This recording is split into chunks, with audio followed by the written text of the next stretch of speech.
Ready?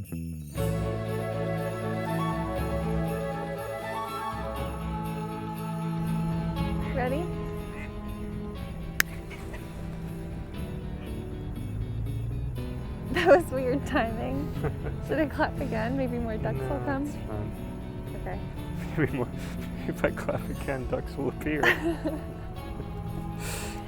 I mean, that third one came Yeah. exactly when I clapped. There were only two before. Anyway.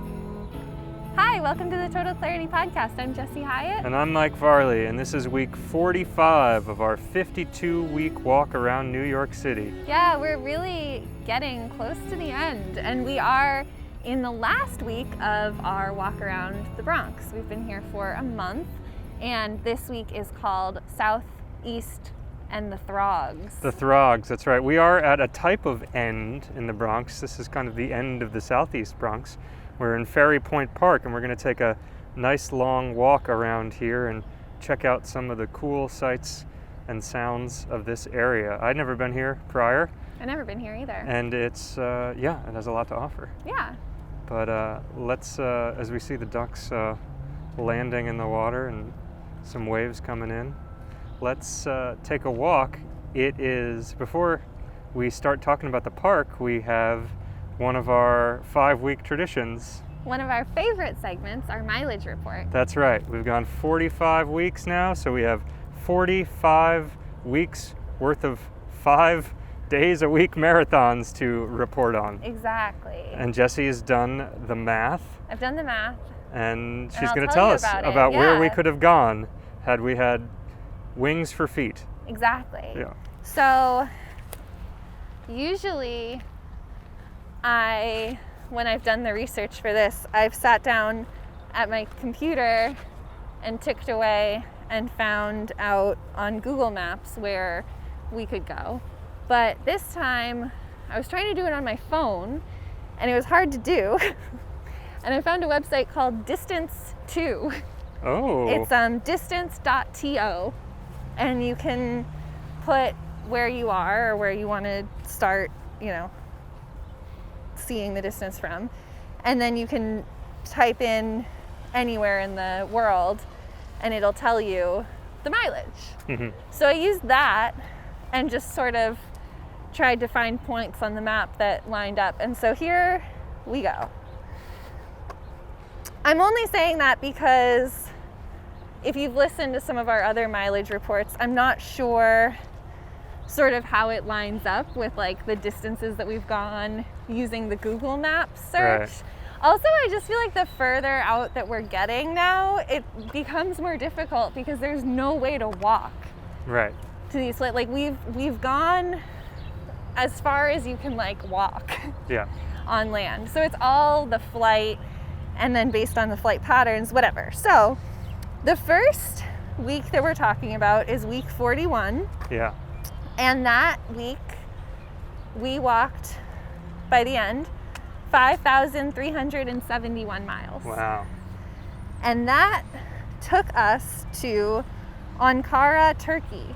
Ankara Turkey. Yeah. I don't know anything about Ankara Turkey. I really don't either, but it's actually the capital of Turkey. Oh, really? I would have thought Istanbul was, Right. because it's the city that I'm more familiar with. Sure.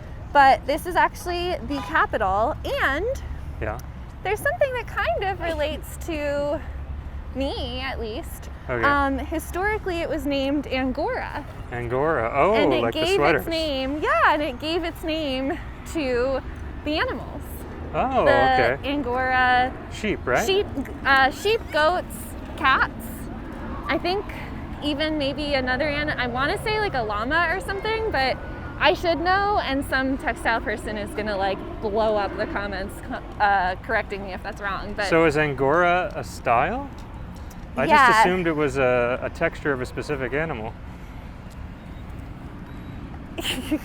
now I'm on the spot, No, I should know I this. don't know. No, it's it refers to a few different animals, and I don't know why they're classified. I don't know why they're classified as Angora, Okay. other than this little historical fact. It's always given to some sort of like, it's usually in like the textile world referred to as some sort of like camelid fiber. Uh-huh. But other than that, I don't know. I know that there's cats. I know that there's goats. Yeah. And they come from Ankara, Turkey, Interesting. apparently, according to Wikipedia. Passing an artificial turf soccer field right now as we continue into Ferry Point Park. Yes. Week 42, let's hear it. Week 42, we walked 5,502 miles. Oh, just past 5,500. Exactly. And we could have walked to Montevideo, Uruguay. Oh, okay. And that is another capital city. Really? Yeah. And is that also flying mileage now? Yeah. Using this, okay. Yeah, so this is like, on this website it does like a little airplane line, you know? Right. To show like the direct line using the curvature of the Earth. Mm-hmm. And so Montevideo is the southernmost capital city in South America. Oh. So even though Uruguay isn't the southernmost country on the continent, its capital city is the southernmost capital. Oh, It's kind of interesting. Interesting. Let's motor past this squeaky wheel that gets the grease. Oh, that's a good idea. Or that seems like I don't it know doesn't what get the grease. people at home are what that sounds like. But we'll go past it. As we look over to our left, we'll get a few different views of this throughout this walk through Ferry Point, but you can see the Whitestone Bridge. Yeah, this bridge has been a landmark for us as we've been walking around this area. It looks very high traffic today. Yeah, it does. It's all backed up. I guess because it's a nice day. Yeah. Also, yeah, it's a nice day. It is. This is the hottest day of the year so far, I think. It's almost 80 isn't degrees, saying a ton, I but think. yeah, just shy of 80. Yeah, so there's a lot of people out in the park. Yeah. Okay, All right, week 43. Week 43. Week 43, we walked 5,633 miles. Uh-huh. And you know where we went? I don't know. To dinner. We Probably. probably did. But in New York, not in Assuat, Egypt. Ooh, Assuat, Egypt. Yes. Assuat, Egypt. Never heard of it before. Right. Never heard that city Yeah. until now. Yeah. It's slightly southwest of Cairo, which is a Okay. city I had heard of. Uh-huh. And I feel like maybe a lot of people will have, so that's why I reference it. Uh-huh. And it is another capital city, but Whoa. not of Egypt, Yeah. of the modern Assuat governorate in Egypt, which I did not understand what that was. Uh-huh. So I looked into what that was, and I guess it seems, and like, you know, I'm not sure if I'm 100% correct on this, but just from reading a little bit, it seems like it is the equivalent of how we have states here. Okay. It seems like Egypt is separated into governance. Okay. And so one of them is Assuat, and Assuat is the capital of the Assuat governance. Well, there you go. So that's that. Nice. Our next week is week 44, Uh-huh. where we went 5,764 miles. Yeah. And that week, we walked to somewhere that I am pretty sure I'm going to pronounce incorrectly, Uh-huh. but it's spelled M-B-A-M, Mabam, Okay. or maybe something silent, Uh-huh. Cameroon. Okay. And that, I'm doing this all from pictures that I took of things I wrote down, so I'm trying to... We're going past some picnic areas right now, and a very cool modern looking bathroom situation here. Yeah, nice bathrooms in Yeah. this park. Yeah, for sure. So Mabam, Cameroon. Mabam, Cameroon is named along with the Mabam River, Okay.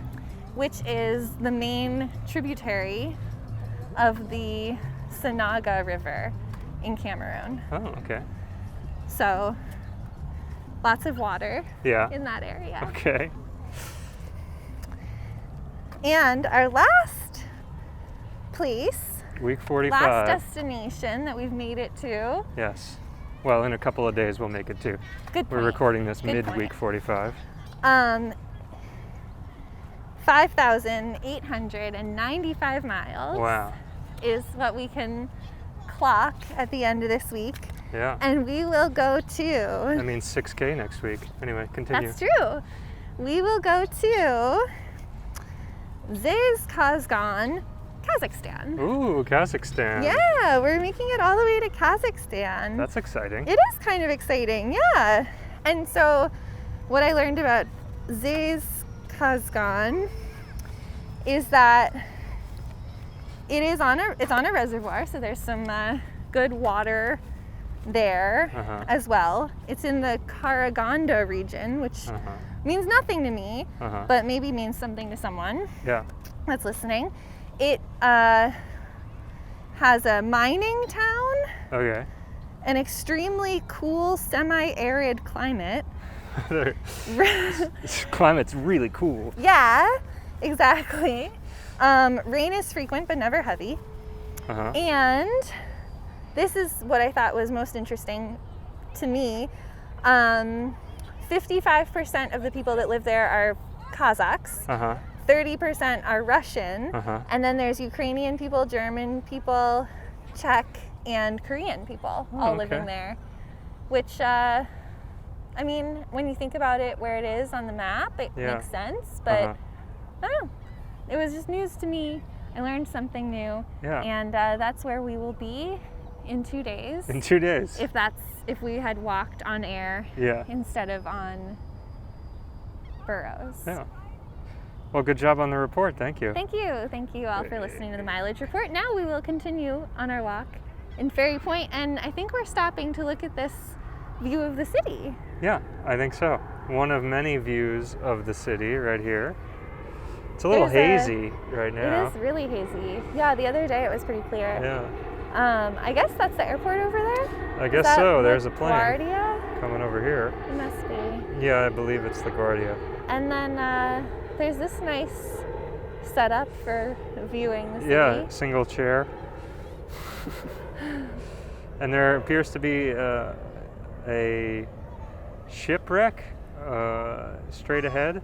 Oh, do you think that's what that is? I believe it is, yeah. Like right straight ahead from me, and then I think you're looking at this thing that's to the left there a little bit. I don't believe that's a shipwreck. The thing that's straight ahead on the way looking at LaGuardia, I believe it, yeah. Weird. Yeah, but cool coastline. There's also another plane here. Oh, there it is. Up in the air. So we were here Monday, and Monday when we were here, there were, I guess, a group of drone enthusiasts, and they all had the VR helmets, that are VR goggles that allow you to see what the drone sees, and they were doing like racing practice or something. Yeah, it was pretty cool. Yeah, and then yesterday, there were some RC cars in the same spot where the drones were. What is an RC car? Remote controlled car. And then today, there is this man doing model jet flying around. I just noticed there's also another one. It looks like he has a friend. There's a red one up there too. Oh, cool. Well, we'll see them as we go around. But, you know, there's a lot of space here. And I guess especially in this time of year, you know, there is enough space that you wouldn't hit somebody if people are around. Although it looks like there's some people just chilling right under them currently. I mean, it's pretty fun to watch. Yeah, I'm enjoying it. Yeah. It's interesting. I never really thought of that as being a pastime. Yeah. But we've actually noticed quite a number of model airplane fields that are like I don't think this is a designated model airplane field. No, I don't believe so. But there are at least, how many have we seen? I can count 3, I think, throughout the city, and I bet there's more. There's the one in Staten Island. Yeah. That was basically being used every day we went there. Right. There was the one in Marine Park, which we haven't visited. Is there a third one you're thinking of, or are you counting this? I do think there's a third, but I can't remember where. Yeah. But it's an interesting thing. I just never realized that was, it's cool. It's a cool hobby that I like, that it has some designated spots. I don't even know if I'm actually catching this. I should probably just stop chasing it with the camera. Yeah, it's probably hard to see on the camera. But it's really, I mean, you can probably hear it better than you can see it. But yeah, it's cool that it's happening. Oh, here's one low. Here, it's coming home. Whoa, oh wow. Man, it's so much bigger once it gets... It's really big. It's like almost as big as that guy. Yeah. Whoa. Oh my gosh. It is. I traded my child for this. It's definitely bigger than a child. Yeah. This bird is chasing, or is there a drone now? There's a drone that's chasing the thing. Oh, I think they might be filming it. Yeah, that's so cool. Oh yeah, the drone crew is over, they're sitting under the tree there. Oh, here, this one's here coming comes the other one. Oh my gosh. Wow. What? Oh. What? It's like... Well, it's funny because there's also like real planes flying over. Yeah, this is very fun. Yeah. Let's go take another look at the shoreline. Okay. There's a lot of opportunities to do this around here. The park is like 1.5 miles long. And as big as City Island, where we were last week. Yeah, week. You're right. And it's named after the Ferris family, the area Ferry Point, which got me wondering if were ferries named after the Ferris family? But it turns out they're not. They're not. I looked up just in case. But that did make me wonder, was it really named after the Ferris family or what? But maybe people with the last name Ferris worked in the ferry trade or something. Oh, maybe. But yeah. Wow, yeah, it is hazy today. It's supposed to rain tomorrow. But you can see kind of the marshy wetlands vibe that's going on here. Really nice. And yeah, I guess they've put a lot of investment into developing this area over the last 10 years or so, the Parks Department has. And I feel like this is a really nice park. It has a lot of potential to serve people in the area really well. Yeah, it's, I mean, we'll see more as we get into it, but the area that we just came through with all the picnic tables and barbecues and stuff is really nice. And then, of course, these fields that we're looking at, all the water, coastline. And as we go further out this way, it's not quite like a hiking trail, but it is quiet and just open with a lot of really nice trees that we're gonna see. Yeah. And it's also right next to the highway, which is I feel like, this has been something that, it's so funny to me. I mean, we've walked now all the way to Kazakhstan through New York, and I'm still blown away by the,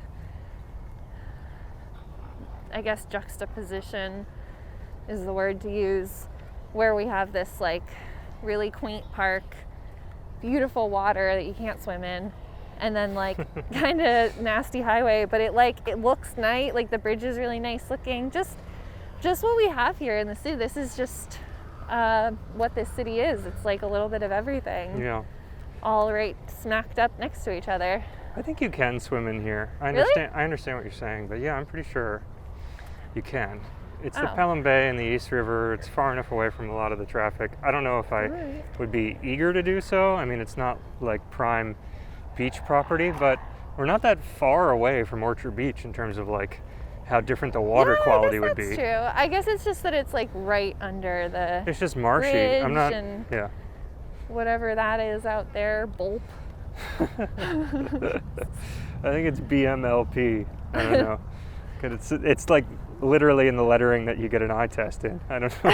Oh, well, I guess yeah. update my prescription. Yeah. I don't know. I could be wrong. No, I think you're right now that I look at it a little more. But yeah, as Jessi mentioned at the top of the show, the walk is titled the Throgs, and this area, the Southeast Bronx area. So in addition to this park, we go during the course of the walk under the Throgs Neck Bridge. However, it's currently off limits Right. to the public because down where the Throgs Neck is the Maritime College. And as with all campuses in New York City right now, or at least it seems all campuses, they are closed to the public. Yeah, due to COVID, they don't want people walking around. We did talk to the guard there. He was a character, and he wasn't, I don't know if I'd call him apologetic, but he definitely wanted to keep talking about it for like much longer than necessary.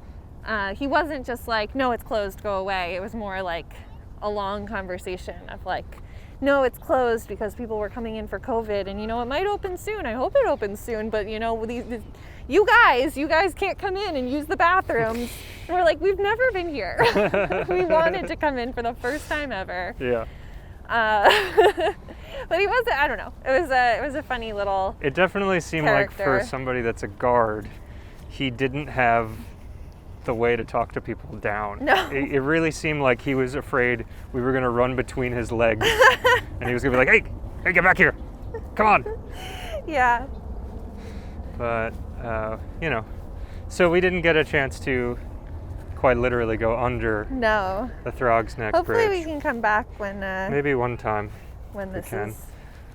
But the neighborhoods around the Throgs Neck Bridge, we get an opportunity to walk around this week, and we were thinking at the start of the week, this is really one of the last jars of peanut butter we get on this project. This is the last week really that we have territory that is majority untapped by our walking feet so far.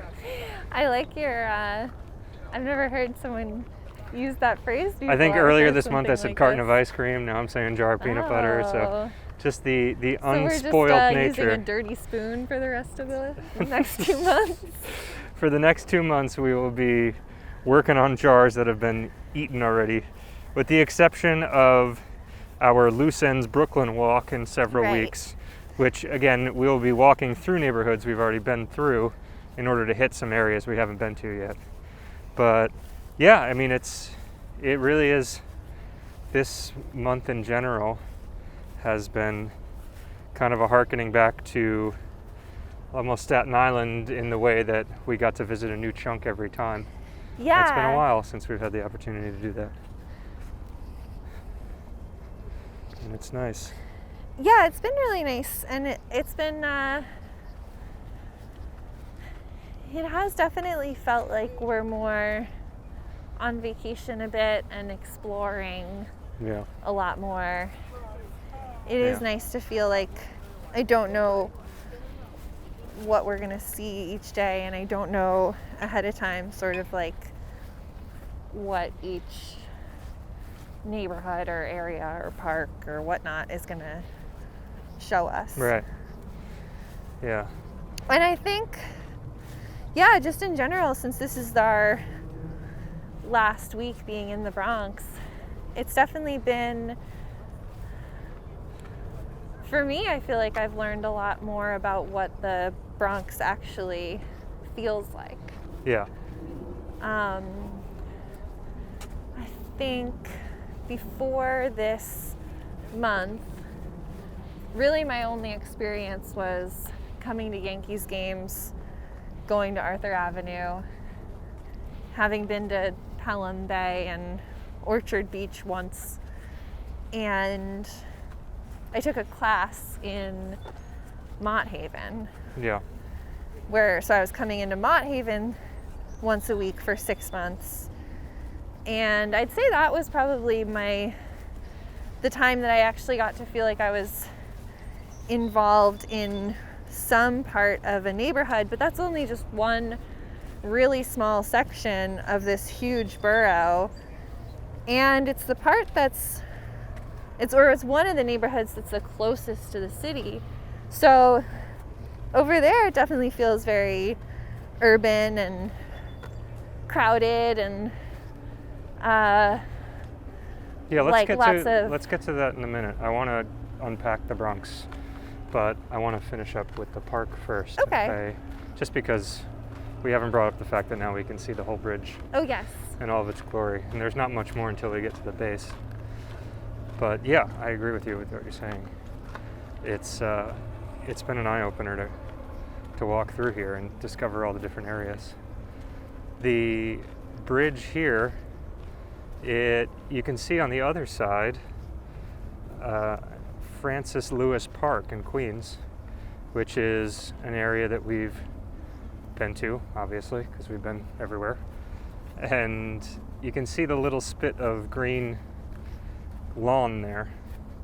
It's a really nice park as well. Not nearly as big as this one, but it probably has the best view of a bridge in Queens, and one of the best like bridge parks, period. Yeah. But I said that before I come here. This is like, that's just like if you want to sit with a blanket and have a nice little backdrop.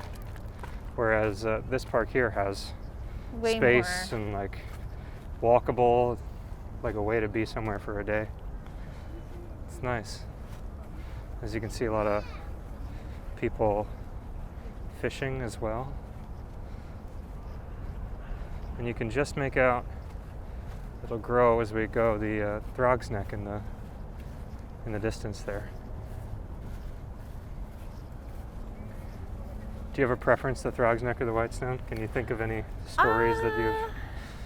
I'm more familiar with the Whitestone. Yeah. I feel like I've driven over the Whitestone so many times, both leaving the city and coming back. Yeah. And I think the feeling of, oh my gosh, finally we're seeing signs for the Whitestone, we're almost home. Yeah. Like, I definitely associate it with that. I did a lot of trips up to Massachusetts with when I worked at Shark Tooth. Yeah. And I would often be driving a cargo van back into the city filled with awesome textiles after like 12 hours of searching for them in the heat. And it's like a 5-hour drive or something. And so I'd usually be really tired by the time I'd get here. And the Whitestone would be like, okay, I'm almost there. Also, like, time to drink the Mountain Dew and get my eyes sharp because we're getting into the city. That's totally my association with it. What about you? I don't know. I guess the Throgs Neck has more hold for me for some reason. I think, well, first of all, the name might be the best name of all the bridges. It's a good name. I just like saying it. And there's a song by the Mountain Goats called Going to Port Washington that references it. Huh. And I always think about that when I hear that. And I don't know. They actually kind of, their oh boy, the name, there's a technical term, and I'm sure we talked about it when we did our Three Bridges walk. Right. But the name of the suspension? The steeple that is in the middle here that we're looking at right now, I believe that they have the same design. Yeah, they look really similar. Yeah. You can actually, we ventured to guess that the Throgs Neck is the one that you can see from Pelham Bay Park, based on the video that we did last week. And you can like make the two of the towers like line up from the Pelham Bay Park, and that was a little fun exercise we did while we were out there. Well, it also turned out we were looking for the bathrooms, and it turned out that when the bridges align is right. Where the bathrooms are. It was like Goonies or something. You're holding up a medallion to the landscape, and then a bathroom appeared. But yeah, now we're under the bridge truly, and you can see the kind of construction-y setup right now, which I guess is permanent. You know, like, I don't know. They're never going to change it from something like, I guess you kind of always need to have access to the bridge for I guess that's construction. True. So no reason to change it into more of a park situation. But yeah, it's a cool view from under here. Kind of loud, not as loud as maybe you might expect. There's the Throgs over there. At the base of that, again, is the Maritime College.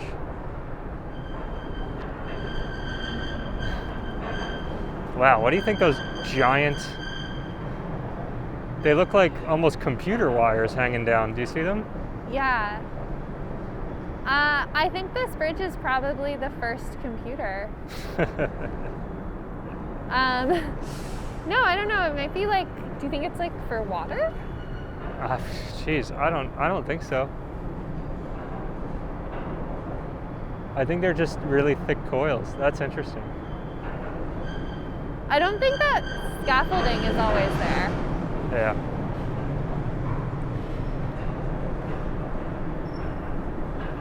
So there you go. This is the tip of Ferry Point.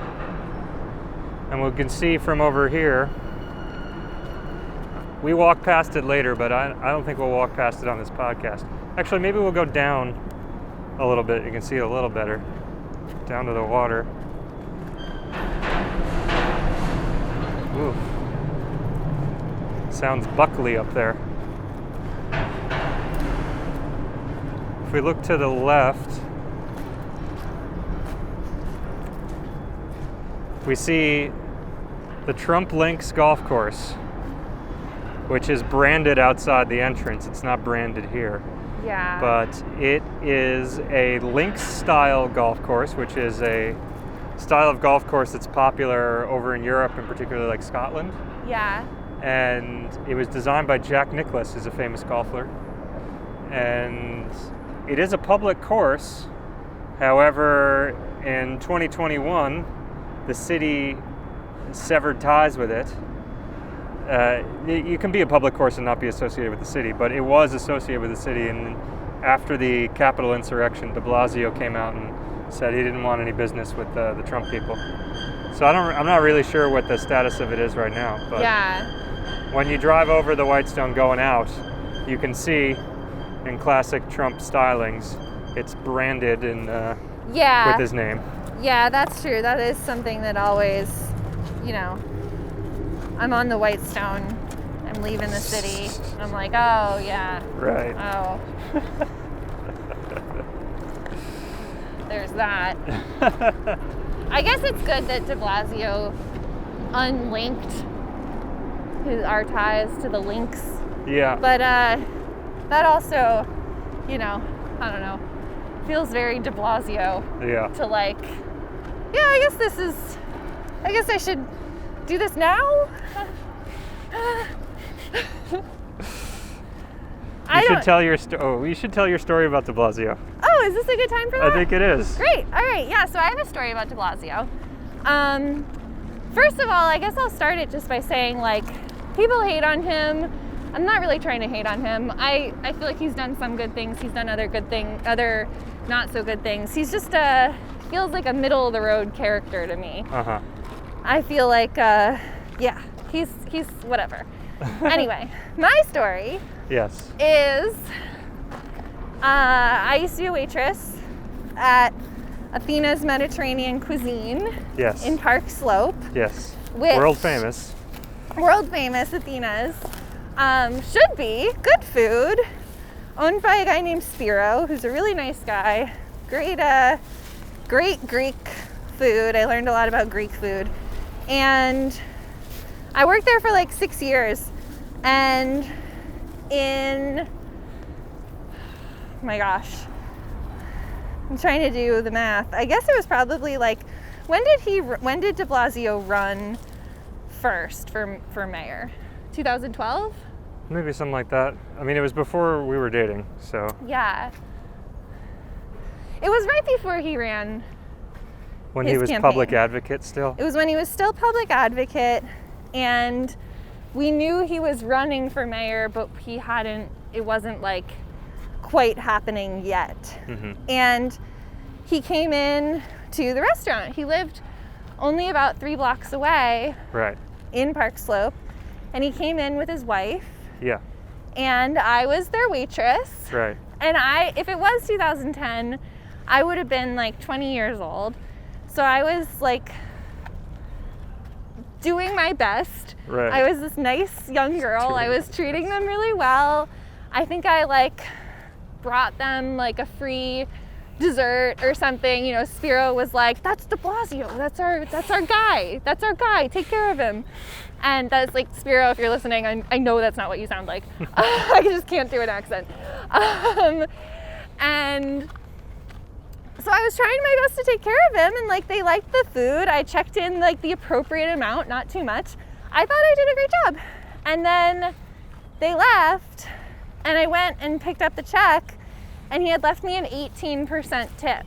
Uh-huh. And then he announced his running. Immediately after. He left Athena's, he put his napkin down, and there were cameras outside. Immediately went outside and announced that he was running for mayor. And I have not voted for him because I think that the 18% tip is exactly who he's been as mayor. It's like, did he like the service or not? Like, it's acceptable. It's like what it says. If you're trying to please literally everyone, which means you're not pleasing anyone, 18% is what you should tip. It's like, it's fine. It's fine. 20% is really like, yes, this was good. We all know this was good. No one's gonna think about it. 15 and lower is like, this was shitty service. I wasn't happy. 18 is like, I don't know. It's okay. This is fine for you, right? And no one's gonna be mad that I'm paying too much. And yeah, I don't know if that makes sense to people, but that's kind of just how I feel like he does his stuff. That's just kind of who I feel like he is. Right. He's kind of like, yeah, everyone's fine with this if I just don't commit. Right. So. Yeah, we've thought about this before. We've thought about this before. Everything you're saying is totally reasonable. I think what we've said before is, what if he was just doubling the tax, What if that was his way of doing math? Maybe he's just not a strong math person. But it's so easy to do 20%. Also, you just double the first number. Well, like you can double the tax. It's just as easy to do a 20%. It's just 10% twice, which is not hard. Which is also not hard. Yeah. I don't know. I think finding 18% is harder than finding 20%. Just like as a public figure, I think if there's any Were public there pennies figures involved? No, it was on a credit card. Right. So it wasn't even like, and it was like his bill was probably like $40. Right. And instead of leaving me $8, he left me like $7.25 or some bullshit. Yeah. And it's like, it's fine. I don't need the extra 75 cents, but also I kind of did. Like he's the public advocate. I'm the public. Yeah. So I have to advocate for myself. Right. And I hope Bill hears this. I feel like you're making a good case right now. I'm not really sure why. I guess because before you've been like, anybody that tips 18% is a monster. I think that's really, I think that's where we've disagreed in the past. I've decided to leave that part of my story out, but I guess now it's in. Yeah. Yeah, I mean, I think probably people that have worked in food service will relate to this. It's just, you work your ass off, and that's how you make your money. And anyone that's tipping less than 20%, you're like, this is how I afford to live. And also, did I do something wrong? What have I done to hurt you? What have I done wrong? And sometimes you did something wrong. And then you're like, that makes sense. But like, when you haven't done anything wrong, they say the food was good. Yeah. That's like, I feel like that's on them. It's like, were you unhappy? You should have told me. I am here to serve you. Right. That's my job. Uh-huh. And if you don't think I'm doing it well enough, but you're not letting me know, right. I don't know. I'll stop. I don't need to rant on about this. We can move back to the park. But no, that's fine. But I do think what's related is that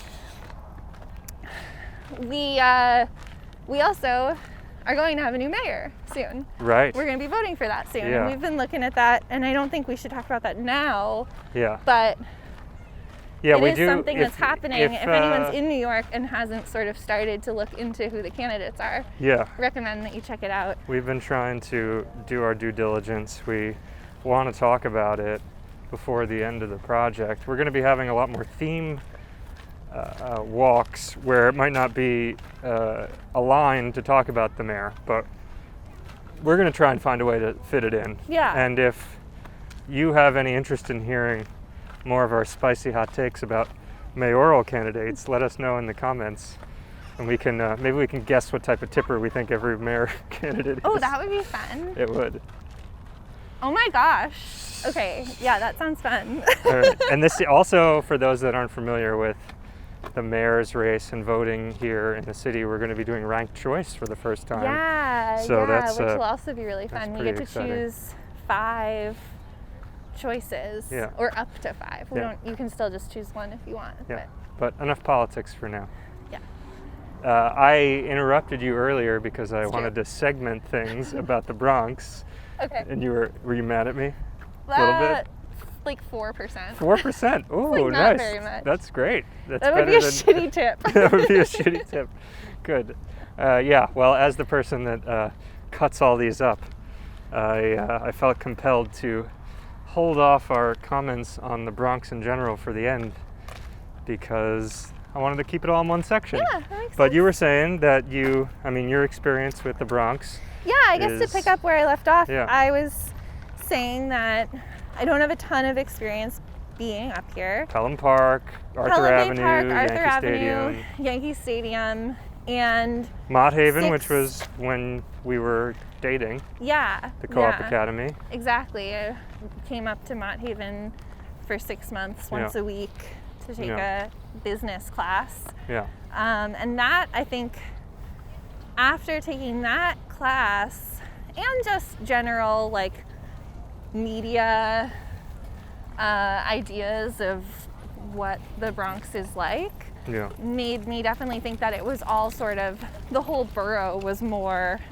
like Mott Haven and the South Bronx and those areas where it's like super urban, lots of tall buildings, lots of concrete, lots of noise, people outside, like playing music, doing like all their social stuff like in front of the deli, that kind of vibe of just like super city. Mm-hmm. And I guess coming up here I knew that there was Riverdale. Right. I knew that was some sort of posh, rich neighborhood. Yeah. And that's basically all I knew about the Bronx. I kind of expected the entire borough to be really urban development, and then just that one neighborhood tucked up at the top to be some sort of like, I don't know, the suburban land. Yeah. And I feel like it's been different than that. I feel like I've seen a lot more neighborhoods that feel a bit more suburban. Mm-hmm. And I don't know. I mean, still, we've only been here for a month, but we have walked the entire borough. And I guess I'd say the urban city feel exists in maybe slightly over 50% of the borough. Mm-hmm.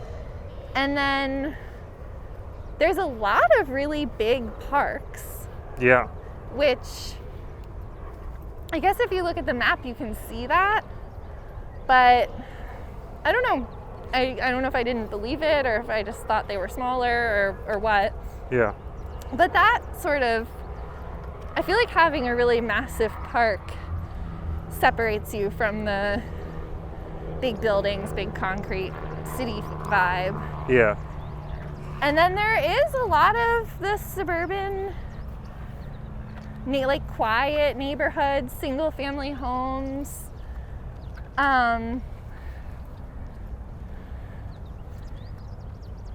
Yeah, similar to like what we've seen sort of on the outskirts of Queens and Brooklyn. Sure. And yeah, I was surprised by that. It's been nice. It's been nice to sort of meander through the different neighborhoods and really feel like they're all different neighborhoods. Yeah. Yeah, it has been very interesting. I don't know if part of it is the fact that we've been walking so long and then had this one be the last one or not, but it definitely feels the smallest. Like I have in really? fact, yeah, and just looking at a map, I wasn't able to find the acreage in very casual searching. I'm sure I could, but oh wow, look at all the planes here. Oh my gosh. Yeah, that's awesome. Wow. So cool. Great way to spend the day. But so yeah, I haven't found the exact size of all of them, but just looking at the map would suggest that the Bronx is the smallest of them by acreage or mileage or however you want to judge it. And then on top of that, to have the biggest park in the city. Yeah. I think the third biggest park in the city in Van Cortlandt, if it's either the third biggest in the Bronx or the third biggest in the city, but another huge one. And then to have the Bronx Zoo and the Botanic Gardens, a park like this, there is a lot more green space than maybe you would think about the borough. Yeah. And then it takes up a lot of space. And one of the days last week we walked from City Island to essentially Woodlawn. Riverdale. Yeah. Woodlawn, and we walked to the other side of it. We were close enough we could have gone to another Airbnb we had stayed at without much issue. And that's essentially, the fat part of the borough. It's very achievable. It's interesting because if you look at the map, it looks really big. Yeah. And that's part of why we did it the way we did it, where we stayed in 4 different places throughout this month, because we thought, we gotta stay in the different corners, otherwise we're not gonna be able to make it out there. It's so far. Yeah. And I'm still happy that we did that, because I feel like we actually got to sort of experience those areas more when we were in each of them. Yeah. But yeah, I guess it's really not, you're right, it's really not as big geographically. Yeah. I think the other thing though that does make it feel big, if you're walking 26 miles, it's not a big deal to get from place to place. But if you're not walking 26 miles and you're trying to take public transportation, it doesn't seem like that's really an option. To go across town, no. And yeah, it seems like, and this is true of a lot of the outer boroughs, but it feels particularly true up here for some reason. Mm-hmm. The train lines really just go into the city. Yeah. And they don't even go that far out into the Bronx. Yeah. Or into that many areas. There's a lot of buses, and I guess that's just how people get around if you live near a bus line. Yeah. But it seems like it makes it a little bit less accessible to go from place to place. And I wonder if that's why it feels big. Yeah. On the map. Yeah. And to what you were saying about the kind of the impression of it being more urban than some of the parts that are actually here. Yeah. I find that the South Bronx and then kind of creeping up into the central of it seems to be closer to an extension of the Harlem, Washington Heights, Inwood vibe. Mm-hmm. And then, the further you get to the extremes of things. I mean, Parkchester was an interesting difference or exception, maybe. Yeah. Where it was this really kind of well manicured, or this idea of what the housing unit should be like. And that doesn't quite feel like the same thing as South Bronx. Right. And then there are a lot of areas. And Parkchester, just a note, is not that far north. No, it isn't. It's the end of the line. Yeah. On the 4 and the 5, I think. Right. So I always thought it was basically Westchester. Yeah. But it's not. It's still fairly far south. Yeah. And it has all of these, it just, all these buildings that are, everything seems very manicured. I think they have their own security force. I could be wrong, but I believe they do. Yeah. And then they were also noting all these clothing drop-off boxes that were all immaculately clean. Not kind of the ones that are like near a shady us, where business. it's like Yeah. there's a bunch of clothing all over the ground in Yeah. front of it. Yeah. But so there's that area, and then the extremity areas like the city island, which is its own kind of unique vibe, and then the areas that we walk through under the Throgs Neck this week, which seem to be the closest kind of an analogy to suburban that city gets. Right. Where it's, as Jessi mentioned, the seemingly single-family households. Car culture's big. Mm-hmm. Jessi got a lot of photos of vanity plates this week. So many vanity plates. More than maybe we've gotten in density in one day than it any was other like place. I kept trying to put my phone away and kept having to pull it out to take more pictures. Yeah. And so, yeah, that's kind of like a vibe around here. Yeah. Where you, I guess, I mean, I wonder how many people commute here versus commuting to Yonkers or just working locally, you know? You mean from, like, commute into the city? Yeah, commute into the city versus... Yeah, I don't know. I don't know how that works. That would be an interesting thing to figure out. Yeah. Yeah. What I feel like the other thing I want to talk about a little bit that, I don't know, I mean, we can just do our best with this, but I feel like there's this notion that the Bronx is dangerous. Right. And I'd love to push back against that, especially after, I mean, we've talked we've talked a couple of times about the concept of like a bad neighborhood, right? Yeah. And how we don't subscribe to that. Yeah. And I think it's a similar thing where, for whatever reason, I feel like I can imagine a couple of them, but I don't really want to like say that I know why the Bronx has gotten a bad rap. Yeah. But I also feel like it's probably because of the demographic being not white. Right. I feel like it's because it's related to hip hop a lot. Mm. And other than that, I don't really know. Yeah. Honestly, maybe the lack of public transportation, maybe the fact that there's more walking and taking the bus that you need to do. I don't know about that. But I mean, I've felt completely safe the entire time we've been here. Yeah, I haven't felt in danger at all. I mean, as with any area that you're unfamiliar with, you could feel some type of discomfort about navigating around a space. But one, I consider that different than danger. And two, I certainly wouldn't put that on any situation that I'm going through. That's a me thing. Of course, you know? And then you figure, first of all, you just realize, oh, wait, I'm just feeling something that, even if somebody else is also feeling that around me, the odds of that, you know, resulting in something that's dangerous or a problem are so low, you know? Yeah. You just can't live your life thinking about that. I think what most people attribute to being dangerous is, I feel uncomfortable here because it's unfamiliar to me. Yeah. And I think we've talked about that before, and I don't know if we have to go like super into it, but I did just want to bring it up since I feel like that's a common conception. And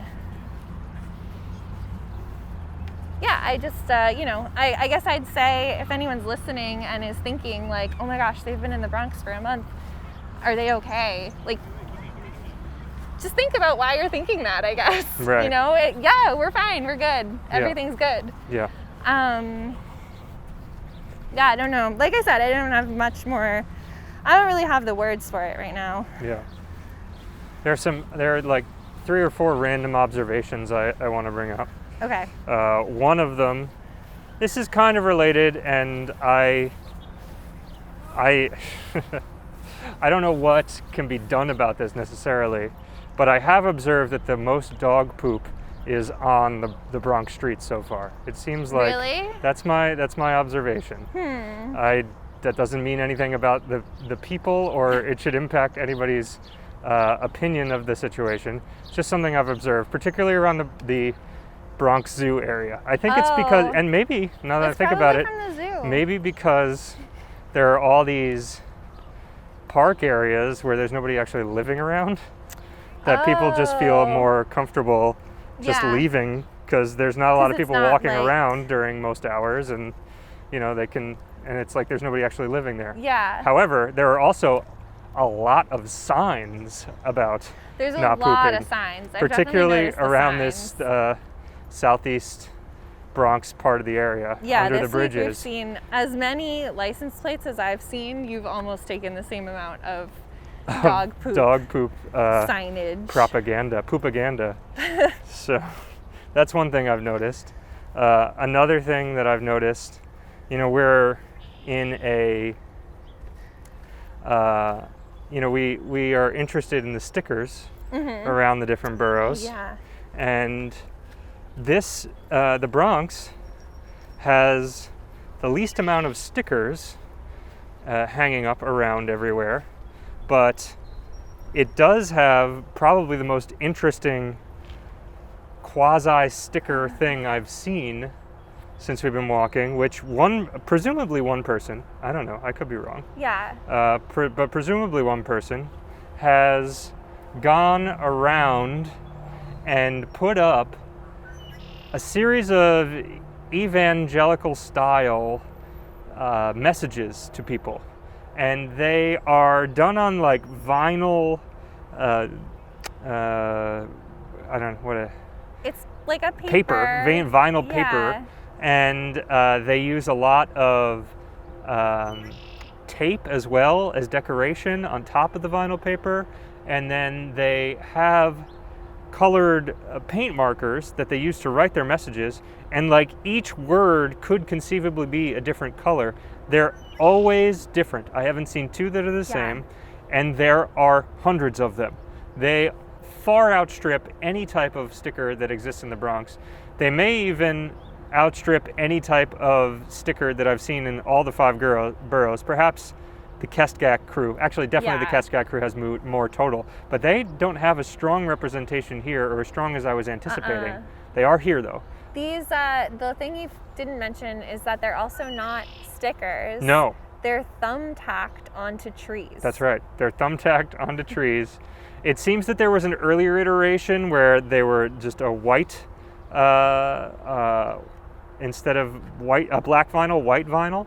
And that seems to have disappeared in favor of this black vinyl style with like principally silver paint marker, and then secondary gold paint marker, and then tertiary any color you want, with different types of embellishment tape that's on there. They're actually they're aesthetically pleasing. Yeah. I really like the way they look. Yeah. The messages range from slightly incoherent to mainly incoherent to prejudicial against Muslims to fire and brimstone, reckoning day. Yeah. Like I wouldn't. There isn't a lot of that third category. We've seen a couple. I've seen 3 or 4 so far. Upsetting. I've honestly. It's been mostly, I'd say, like slightly incoherent. Always about. Definitely the idea is like you want to follow Jesus. Yeah. But it's like not exactly clear like why. Yeah. No, I mean, I'm looking at this purely from a, anthropological way almost. As like I don't endorse the messaging that's happening. No. It's very much a part of what's going on, though, is that there is this very much a sense of competition between this person and their idea of the Islamic faith. Yeah. And so I am just astounded by the breadth of coverage that this happens to have exclusively in the Bronx. Yeah. I stopped taking photos after 30 or 40. I started out by documenting everyone I saw, and then I realized, they're everywhere, and they all have unique messages, and I'm better off just cataloging ones when I see them in a new neighborhood. Yeah. So that's what I've ended up doing since. It goes far. Yeah, it does. At first, when we were here, we were like, oh, wow, this goes fairly far. Yeah. Thinking, like 2 neighborhoods. And then I think, did we see one on state? Like, we saw some that were very far away. Yeah. Yeah, and I feel like I wonder, like, we're definitely noticing things through these walks. Yeah. But I am curious, like, if anybody is from Bronx or spends time in any neighborhood in the Bronx, if you've ever noticed these too. Yeah. Because it's not something I have seen anywhere else. Yeah. Yeah, I'm fascinated by them. It would be really interesting to meet the people that are involved and talk with them and understand, like, what they're, are they, I mean, clearly they're doing this in the name of their religion. Are they doing it because, they believe that they'll be among the saved if they evangelize like this? Right. Or are they doing it just as a purely out of the goodness of their hearts, Right. Or is it just like a hobby? Yeah, I don't know. But it is, it's also kind of interesting that there aren't as many stickers around too in general. There's a couple of hot spots, but if there is things adorning the streets, it's more graffiti than stickers. And yeah, I mean, we've seen some interesting graffiti, as last week's video showed, checking out the Pelham Bay Park area, but it's all around and it's cool. Yeah. Yeah. And I don't know. I mean, there's so much to say about the Bronx, and we've handled our kind of unpacking of the borough in a way that's different than what we've done with the other first impressions months. Whereas with like Staten Island or any of them, when we went to a region, we kind of talked about what that neighborhood was like. And this month, we've kind of had a big ticket area that we've explored in lieu of talking about the neighborhoods. But I do think that when we are done with the project, we'll have to spend some time kind of re-looking at the map and looking at the pictures and thinking about what all the pieces mean. Yeah, well, I feel like we're also, all the first ones we did first. And now we're kind of like into a lot of other aspects of this project too. Yeah. And thinking about coming off of a bunch of months of thinking about themes, and it has been, I wouldn't say it's hard to get back into just like the exploratory phase, but I guess it's more that I'm just not in the like I haven't even tried necessarily to get back into the like pure neighborhood by neighborhood, what am I seeing, blank slate. Right. Because I don't know if I can. I mean, I don't know. I haven't tried. But I don't know if I can because I'm not there. Yeah. Yeah. So it's just different. Yeah. So yeah, I think we'll put that portion aside for now, and then tackle it again at the conclusion of the project. Yeah. And but I've had a really great time. Me too. Yeah. Here's thanks to the Bronx. Somebody flying in from Yonkers, going to LaGuardia. But yeah, I think we'll sew it up for this week. I want to point out Jessi's clothing here. Oh. Jessi is in our spring attire.